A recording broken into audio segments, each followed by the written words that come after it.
Hey guys, Melvin here. Welcome to the attic. We're going to be reading a story from the RPGhorrorstories subreddit. This one was posted by user Oblivion Recurse. It's about a player so joker-brained they have become a force of nature. Behold as they run through several warlocks in an effort to annoy as many other players as possible.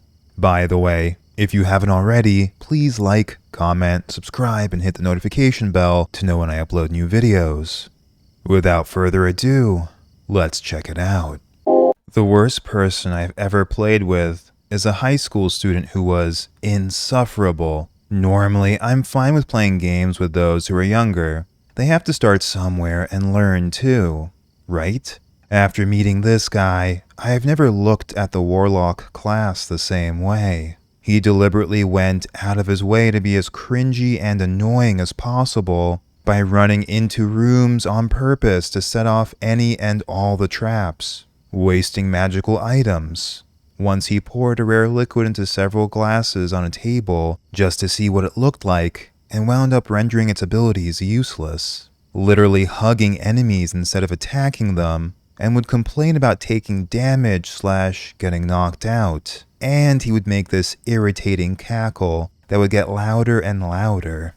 We usually play in a hobby store, and his laugh would echo to the point where management had to tell him to quiet down. Because, in his words, his character is insane. Oh, did I mention that his characters were all suicidal and belonged to some cult he ripped off from an anime? I know, because he was insistent on telling us this every time and would show all of us the same character from Tokyo Ghoul. Every time. There is a way to make a character exactly like that and not make it cringe, but this sure as shit isn't it. His first Warlock character, Lunas, or Lucas, we could never quite tell because I believe the name changed more than once and he had a slight lisp, was killed in a spectacularly funny fashion that I sadly had just missed as I walked into the store one evening last year. Lunas decided to pick a fight with not one, but 4 hill giants, and in typical Warlock fashion, tried to hug one of the hill giants' legs. Lunas was clobbered to death with at least 2 crits, and he failed every single death save. Even the dedicated healer couldn't do much to help, and managed to give Lunas 1 HP only to have it taken away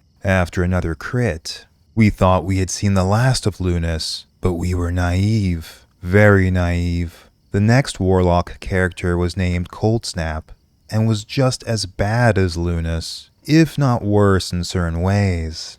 You see, once Lunas died, apparently Coldsnap was able to hear Lunas's voice from beyond the grave. And that caused him to go further insane. Double the insanity meant double the edge, and double the amount of stupid actions. In one game, Coldsnap gladly volunteered to open the front door of a house filled with thieves. We flanked the house and entered through the back door, and before we could shout, "Now!" Coldsnap opened the door early and talked a lot of smack to the thieves. There were several armed with crossbows. Instead of trying to attack or doing the right thing by retreating, he stood there and took every single crossbow bolt to the face. After getting hit with a volley, he continued to stand there and talk smack. The next volley caused Coldsnap to be knocked out, and that was our chance to ambush the thieves. Now, we probably would have not allowed him to volunteer to do something so foolish, but honestly, we were pretty sick of his bullshit and absolute refusal to learn from anything. Long story short, we put down the thieves easily and reluctantly revived Coldsnap in time. In another game, we saw probably the dumbest amount of shit the Warlock ever did. We had a big table that Saturday afternoon, and our quest was a simple one. We had to investigate a seemingly abandoned mansion in order to retrieve a magical object said to be on the highest floor, and deal with whatever we encountered. It was supposed to be a pretty simple and routine adventure. The Warlock came in with a new character, a Kenku Warlock, of course, and did his usual shenanigans. like smashing in the front door, going through every single room and closet without checking for traps, and being a general nuisance, as always. As I had mentioned in my first comment, the Warlock wasted a magical item by pouring it into several glasses that completely negated the effects. We tried to take it from him, as we knew he was going to be stupid with it, but we weren't fast enough. It wasn't until we got to the highest floor that we encountered some pretty strong combat, and that resulted in the Kenku Warlock being knocked out. Since he had been nothing but a pest, we left him lying there until combat was over. When he asked to be revived, our collective response was, "What? I thought your character was suicidal." Only to get from him, "Well, I don't actually want him to die." The Kenku Warlock was finally revived, but not until right before his last death save. The magical item we were after was found, and we made our way out, but not before a group of ghostly entities walked by us and slowly entered a portal that had just opened in front of the mansion. We watched from afar, or at least most of us did, because no one noticed the Kenku Warlock running for the portal until it was too late. He jumped into the portal before it could close and wound up getting stuck in another dimension that he had absolutely no business being in.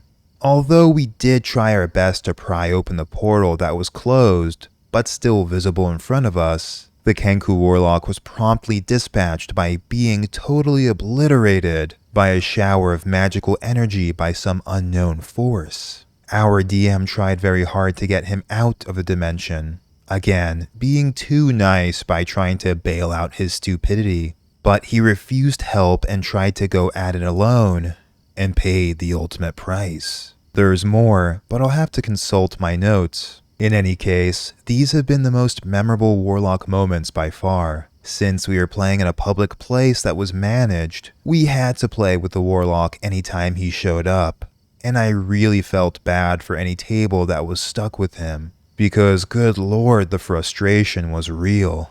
I don't know if he's been to the hobby shop as of late, because none of us have been there since March when COVID started, and we only play on Wednesday nights. As of late through Roll20, I'm finishing up prepping my character sheet as I type this, and we use Discord for talking because Roll20's speech system sucks. Hopefully he hasn't bothered too many people, because I know for sure he's scared off more than a few.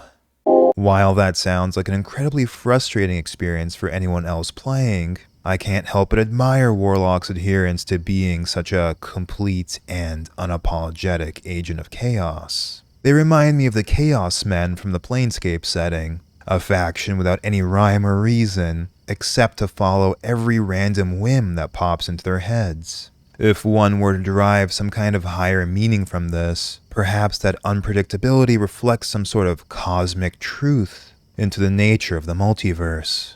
However, I suspect such ideations probably weren't a big part of Warlock's decision-making throughout their various reincarnations, either as Lunas, Cold Snap, or the Kenku Warlock. You can count on this player to express their devotion to being as Joker-brained as possible at the table. Alright everyone, that's it for tonight. Thank you for joining me here in the attic, and take care of yourselves out there. This is Melvin, in the attic, signing out.